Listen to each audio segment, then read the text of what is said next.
नमस्ते, मैं हूं Suman Bansal, tarot card reader, angel card reader. आप सबको मेरी तरफ से करवा चौथ की ढेरों शुभकामनाएं। ईश्वर करे कि आपको यह मौका सालों साल मिलता रहे, आजीवन आपको यह मौका मिलता रहे।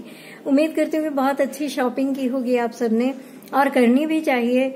साल में एक ही दिन यह त्योहार आता है जब हम अपने पति के लिए व्रत रखते हैं, अपनी लव लाइफ को मैनिफेस्ट करते हैं। जी हाँ, पति का हम लव पाना चाहते हैं, उनका प्यार पाना चाहते हैं, उनकी अटेंशन पाना चाहते हैं, और पति को भी इस दिन की इम्पोर्टेंस समझते हुए अपनी पत्नी की भावनाओं का ख्याल रखना चाहिए। व्रत के दिन उनको सपोर्ट करनी चाहिए। और आजकल मैंने देखा है कि कुछ यंगस्टर्स ऐसे हैं जो अपनी वाइफ्स को अपना लव शो करने के लिए उनके साथ फास्ट भी रखते हैं। तो ये सोने पर सुहागा वाली बात होती है, और बहुत अच्छा लगता है कि एक दूसरे के लिए व्रत रखा जाता है। अभी कुछ लोग इसको चोचलों में भी गिनते हैं कि ये चोंचले हैं आजकल के, लेकिन नहीं। दरअसल मुझे लगता है कि ये एक परफेक्ट व्रत है कि जिसमें दोनों ही एक दूसरे के लिए व्रत रखते हैं, और उस प्रकार से व्रत रखने पर पति को सहज ही समझ आ जाता है कि उनकी पत्नी जो है कितनी कठिनता के साथ व्रत रखती हैं उनके लिए। तो बहुत अच्छा मैसेज है जो लोग ऐसा करते हैं, और दूसरों को सबको उनसे प्रेरणा लेनी चाहिए, क्योंकि यह व्रत रखना मामूली बात नहीं होती, हिम्मत जवाब देने लगती है। तो इस मौके पर कुछ प्रश्न मेरे पास आए, तो सोचा कि आप सभी के साथ मैं उनको शेयर करूं कि करवा चौथ के व्रत की शुरुआत जैसे कि सरगई से होती है, तो वह कैसे की जाती है। देखिए, सरगई का समय क्या है, सबसे पहले हम इस पर बात करेंगे। सरगई का समय क्या है? तो सरगई का जो समय होता है आमतौर पर बताया जाता है कि 4 से 5 के बीच। लेकिन अगर आपकी आंखें 5 बजे खुली तो आप क्या करेंगे? क्या आप नहीं खाएंगे? नहीं, ऐसा नहीं है। जब तक तारों की छांव में इसे लेने की परंपरा है, अगर बाहर अंधेरा है तो आप फटाफट से जो तैयार कर सकती हैं आप कीजिए और खाइए। और दूसरी बात ये है कि सरगई क्या नहाने से पहले खानी है या नहाने के बाद खानी है? तो यहाँ पर मैं आपको यही बोलूंगी कि जो आपके परिवार की परंपरा है, जैसे कि आपको आपकी मदर इन लॉ ने गाइड किया है, या ससुराल में मदर इन लॉ नहीं है और सब जनों ने जैसे कि आपको गाइड किया है, तो आप उसी परंपरा के अनुसार कीजिए। क्योंकि वैसे देखिए कि जब व्रत होता है, कुछ लोग तो इसको शुभ की मानते हैं और नहा धोकर ही खाते हैं, लेकिन कुछ लोग कहते हैं कि खा पीकर व्रत रखा तो क्या रखा। तो ऐसे में आपको मैं एक बीच का रास्ता बताती हूँ कि आप नहा धोकर व्रत की सरगई ले सकते हैं। नहाने धोना क्यों? क्योंकि उससे पहले हम जब भी कुछ खाएंगे तो सबसे पहले गौरी और गणेश का नाम लिया जाता है। तो आप सुपारी के गणेश जी बना सकते हैं। अगर सुपारी के गणेश जी नहीं अवेलेबल हैं तो कोई बात नहीं, जो आपके मंदिर में, घर के मंदिर में गणेश जी विराजमान हैं, आप उनका पूजन कीजिए। आप शिव पार्वती का पूजन कीजिए, उनकी ब्लेसिंग्स लीजिए। जो आपकी सरगई का सामान है आप उनके सामने रखिए और उनसे प्रार्थना कीजिए। अपने कुल के देवी देवता और पितरों को इस दिन आवश्यक रूप से याद किया जाना चाहिए, और उनसे प्रार्थना की जानी चाहिए कि आज के दिन मैं इस कठिन व्रत का पालन करने जा रही हूँ और यह व्रत मेरा अच्छे प्रकार से पूर्ण हो। इसके लिए आप मुझे आशीर्वाद दीजिए। और थैंक्स के तौर पर उनको आप सबसे पहले अपनी सरगई में से कुछ हिस्सा निकालकर आप अर्पण करेंगी। उसके बाद कुछ सुहाग का सामान दक्षिणा सहित भी आपको निकालना चाहिए। और सुबह सुबह वहां पर सरगई के बाद अगर आपको लगता है कि अब तो मुंह जूठा हो गया, नहा धो के खा पी लिया, तो देखिए कुछ, हाँ, एक और जरूरी बात याद आई। कुछ लोगों में रात को चूड़ियां पहन ली जाती हैं, लेकिन उसके बाद काटना, पीटना और सुई सिलाई इत्यादि का काम नहीं किया जाता। लेकिन अगर आपको लगता है कि रात को कुछ काम ऐसा पड़ सकता है, तो आप सुबह चूड़ियां सरगई के समय पहन सकती हैं। तो सुबह आप सरगई के समय पहले चूड़ियां पहन लीजिए, स्नान करके थोड़ा सा तैयार हो लीजिए, और सुहाग का सामान, कुछ खाने का सामान, दक्षिणा इत्यादि आप अर्पण कर दीजिए। उसके बाद आप सरगई ले सकती हैं। अब आपको लगता है कि मुंह जूठा हो गया है तो क्या करें? तो देखिए, आचमन करने की विधि होती है, आपको पता ही है कि भगवान का नाम लेकर आप 3 बार जल ले लीजिए, जो कोई भी आपके इष्ट देवी देवता है। फॉर एग्जाम्पल, जैसे कि गौरी और गणेश का यह व्रत है, तो आप दुम दुर्गाए नमः मंत्र का जप करते हुए 3 बार अपनी आचमन इसको बोलते हैं। इसमें थोड़ा सा जल लीजिए और पी लीजिए, जल लीजिए और पी लीजिए। वो सरगई के समय ही आपको वहां पर बैठे बैठे करना है और थोड़ा सा माँ भवानी का नाम लेते हुए थोड़ा सा अपने ऊपर अगर आप छींटा मार लेंगी तो ये बहुत ही सामान्य सी विधि है आचमन की, और आप यह स्नान के समान ही माना जाता है। क्योंकि कुछ महिलाओं ने पूछा कि क्या 2 बार स्नान करना होता है, सरगई से पहले भी और सरगई के बाद भी? नहीं, अगर आप आचमन कर लेती हैं तो वह स्नान के समान ही माना जाता है। तो सरगई के बाद आप अपना दिन भर में व्रत शुरू कर सकते हैं, और उसके बाद आप एक कलश जरूर भर के रखिए वहां पर। कलश आपके व्रत की साक्षी का प्रतीक है, वह साक्षी जल होता है कि हाँ आपने व्रत किया है। अब बात कलश की आती है तो बहुत सारे सवाल आते हैं कि क्या स्टील का लोटा ही लिया जाए या हर बार नया करवा लिया जाए मिट्टी का। देखिए जो मिट्टी के पात्र होते हैं उन्हें एक ही बार इस्तेमाल करना बेटर रहता है, और नेक्स्ट ईयर आपको नया लेना पड़ेगा। लेकिन अगर आप चांदी का बना चुके हैं, अगर आपने कोई स्टील का इस तरह का आपने पात्र लिया है, कोई तांबे का है, तो इस तरह के जो बर्तन हैं वे आपके दोबारा यूज हो सकते हैं। तो आपने क्या करना है, वहां जो आपने साक्षी जल की गौरी गणेश के पास स्थापना करनी है, वह जो लोटा होगा, वह बर्तन होगा, उस पर आप सिंदूर से स्वास्तिक बनाएंगे, थोड़े अक्षत अर्पण करेंगे, उस पर नया कलावा पुराना तोड़कर नया कलावा चढ़ाएंगे, और उसके अंदर भी कुछ लोग सुपारी डालते हैं, जैसे आपके परिवार की प्रथा हो तो उसके अंदर सुपारी डालते हैं, सिक्का डालते हैं, हल्दी डालते हैं, दुर्बा इत्यादि भी डालते हैं। आमतौर पर मैं आपको सामान्य विधि बता रही हूँ, आप चाहें तो इसको फॉलो भी कर सकते हैं। अगर आप ना चाहें तो मेरी यही राय है कि जैसे आपके परिवार में अब तक होता है आप कर लीजिए। उसके बाद जब आप कलश की स्थापना कर लेती हैं, दिन भर वह जल वहीं पड़ा रहेगा। आप मंदिर में जाएं और शिव परिवार की भी पूजा करके आएं, और वहां पर भी थोड़ा सा दान दें, और दान के बाद आप वह सरगई वाला सामान भी देकर आ सकते हैं। और जब आपने वह दान कर दिया, दिन भर आप माँ भगवती के भजनों के गुणगान करते हुए ईश्वर से अपने जीवन साथी की लंबी आयु की, सलामती की और उनकी फाइनेंशियल ग्रोथ के लिए प्रार्थना करते रह सकते हैं। और उसके बाद आपको झाड़ू पोछा इत्यादि इस तरह के कामों से थोड़ा बचे रहना चाहिए, क्योंकि इस दिन पानी न पीने की वजह से वैसे भी बहुत थकान महसूस होती है, और लेकिन बोला भी गया है कि इस दिन ये कार्यों से थोड़ा दूर ही रहें। कटिंग नहीं करनी है, निटिंग नहीं करनी है टाइम पास करने के लिए, और स्टिचिंग भी नहीं करनी है सुई धागे से लेकर, और आपको कैंची से भी दूर रहना है। कुछ लोग तो सब्जियां भी नहीं काटते, लेकिन देखिए मेरे पास कोई ऑप्शन नहीं है तो मुझे सब्जियां काटनी पड़ती हैं। तो जहाँ कोई ऑप्शन ही नहीं है उस काम को तो करना पड़ेगा, लेकिन वो सब्जी काटना है एक आवश्यक कार्य है, ठीक है। और मैं आपको यहाँ पर ये भी बता दूं कि सब्जी काटने की जहाँ पर बात आती है, मैं देखती हूँ कि कुछ महिलाएं इस दिन इतना ज्यादा थक जाती हैं, या बोल दीजिए कि आलस्य की वजह से, या करवा चौथ के व्रत को आप इतना लाइटली मत लीजिए। अगर आप चाहते हैं कि आपका लाइफ पार्टनर, यही सच्चा प्यार है, देखिए व्रत रख लेना, खूब महंगे कपड़े खरीदना, खूब मेकअप करना, और ये सब कोई प्यार की निशानियां नहीं है। सच्चा प्यार ये होता है जब हम बिल्कुल शगुन के साथ इस व्रत को निभाएं।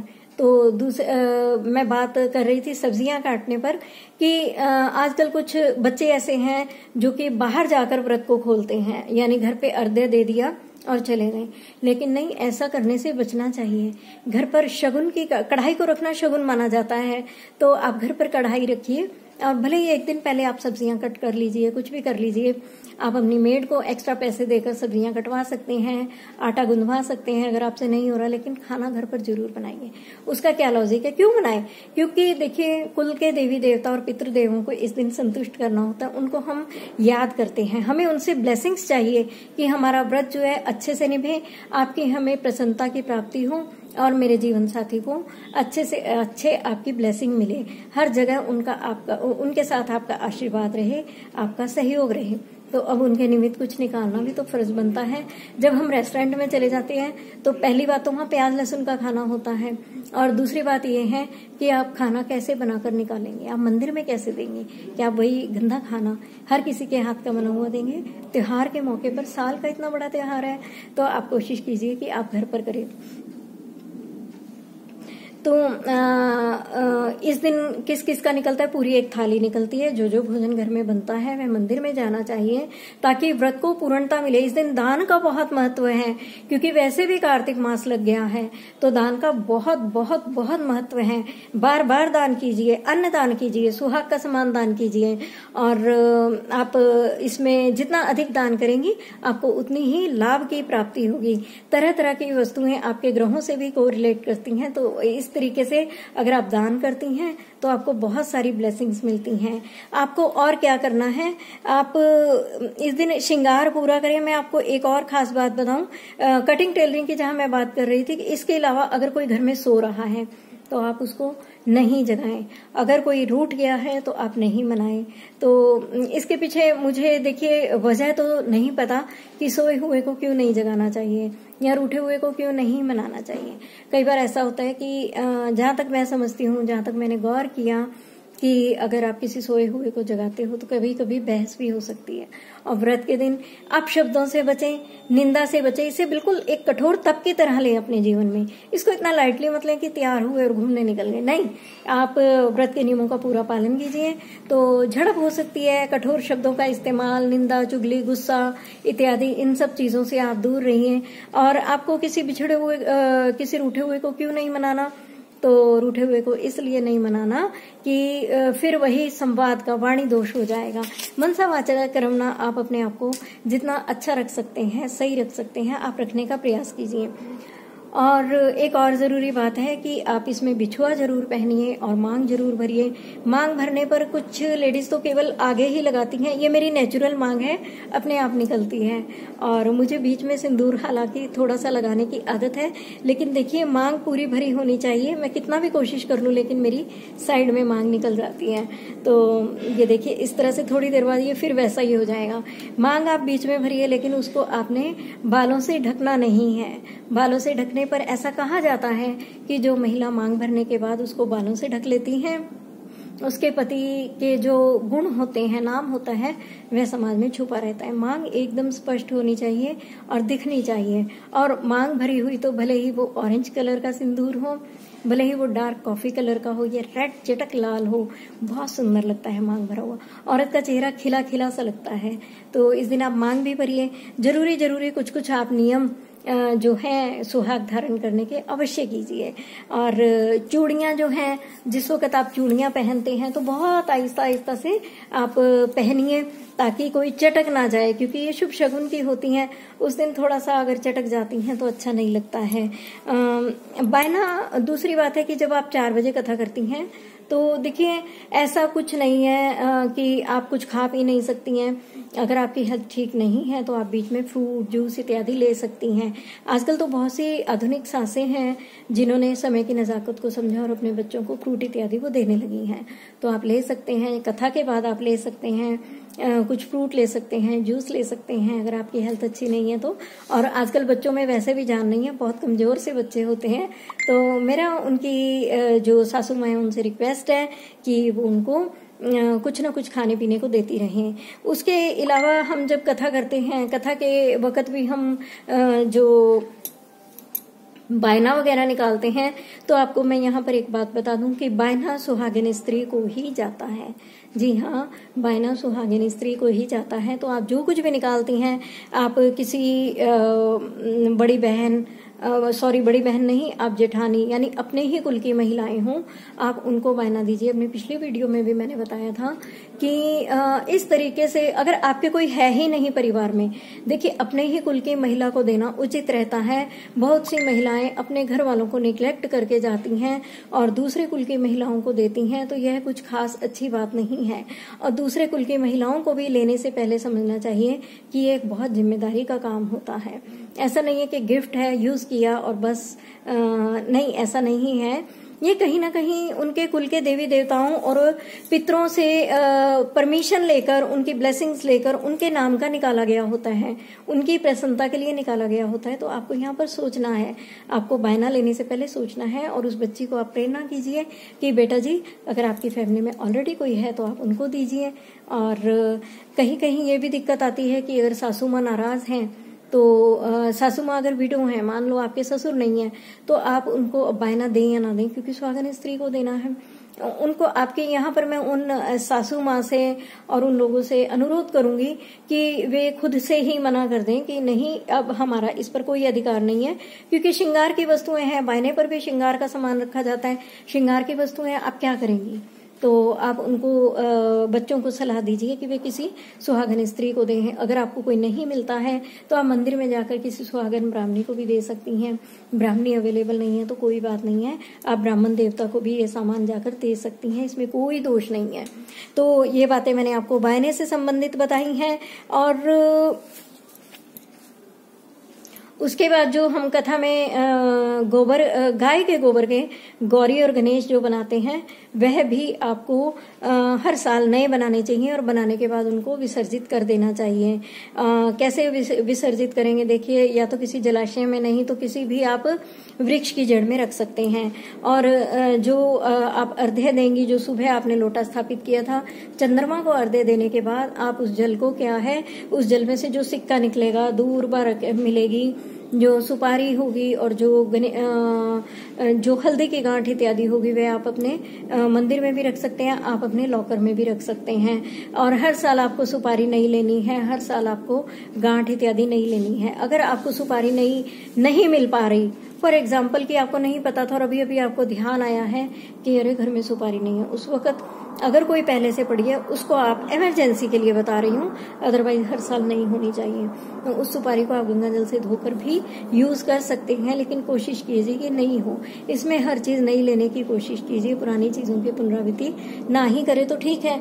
हाँ, लेकिन कपड़ों के मामले में मैं बोलूंगी कि क्योंकि बहुत अच्छे अच्छे पार्टी वेयर कपड़े होते हैं, वो रिपीट किए जा सकते हैं। उसके अलावा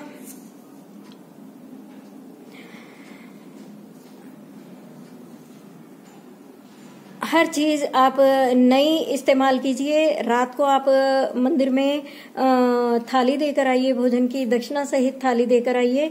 और एक बात और बोलूंगी कि जब हम कथा करती हैं और बहुत सारी महिलाएं होती हैं, तो जो सांझा जल एक बीच में लोटे का रख लेती हैं, तो उसमें भी आप थोड़ी दूर बार थोड़े चावल डालकर कथा सुनिए। और उसके ऊपर जो अक्षत का पात्र अथवा गेहूं का पात्र होता है भरा हुआ, उसमें भी कुछ पैसे इत्यादि होते हैं, तो उसको आप मंदिर भिजवा दें। और जो लोटा आप सांझे में रखते हैं, सभी सुहागिन महिलाएं उस सांझे लोटे को हाथ लगा दें और सूर्य को उस वक्त वह अर्घ्य में दे दिया जाता है। साक्षी जल जो सुबह का आपके मंदिर में पड़ा है, शाम को चंद्रमा को अर्पण किया जाएगा। और नेक्स्ट डे आपने क्या करना है कि नेक्स्ट डे भी दान करके ही व्रत को खोला जाता है। जी हाँ, ढेर सारा दान होता है। अब आप इसकी महिमा देखिए कि आपने कितनी बार अन्न दान किया, सुहाग का सामान दान किया। नेक्स्ट डे क्या, आप सिंपली खाने पीने का सामान दे सकते हैं। और दक्षिणा सहित आप ब्राह्मण देवता के या ब्राह्मणी के चरण छूकर, घर के बड़ों के चरण छूकर आप मंदिर में दान कीजिए और अपने व्रत का पारण कीजिए। उम्मीद करती हूँ कि मैंने अपनी तरफ से आपको बहुत सारा कुछ बताया है, लेकिन अगर आपको इसमें फिर भी कुछ और सवाल मन में आते हैं तो आप पूछ सकते हैं। इसी के साथ मिलते हैं अगली वीडियो में। नमस्कार।